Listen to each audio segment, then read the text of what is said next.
ഈശോ മിശിഹായ്ക്ക് സ്തുതിയായിരിക്കട്ടെ. സന്തോഷത്തിന്റെ സമാധാനത്തിന്റെ ഒരു പുതിയ ക്രിസ്മസ് ആഗതമായിരിക്കുന്നു.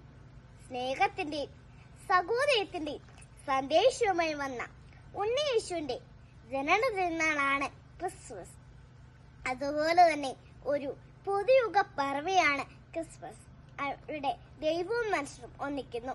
വിശുദ്ധ ലൂക്കായുടെ സുവിശേഷം 2-ാം അധ്യായം 6-7 വാക്യങ്ങളിൽ പറയുന്നു, മറിയം തന്റെ പുത്രനെ പ്രസവിച്ച് പിള്ളാക്കച്ചോട് പൊതിഞ്ഞ് പുൽത്തൊട്ടിയിൽ കിടത്തി. കാരണം അവർക്ക് സത്രത്തിൽ ഇടം ലഭിച്ചില്ല. മനുഷ്യവാസമുള്ളടത്ത് ദൈവത്തിന് ഇടം ലഭിക്കാത്തപ്പോൾ ദൈവം പിറക്കുന്ന ഇടമാണ് പുൽക്കൂട്. ഓരോ മനുഷ്യന്റെ ഹൃദയത്തിലും കുടുംബങ്ങളിലും ഈശോ പിറക്കാൻ അനുവദിച്ചുകൊണ്ട് ഈ ക്രിസ്മസ് നമുക്ക് മനോഹരമാക്കാം. ബാലനായ ഈശോയുടെ മാതൃക നിന്നുകൊണ്ട് വിസ്തയിലും ജ്ഞാനത്തിലും വളർന്നു വരുവാൻ അങ്ങ് ഞങ്ങളെ സഹായിക്കണമേ എന്ന് പ്രാർത്ഥിച്ചുകൊണ്ട് എല്ലാവർക്കും എന്റെ ക്രിസ്മസ് ആശംസകൾ.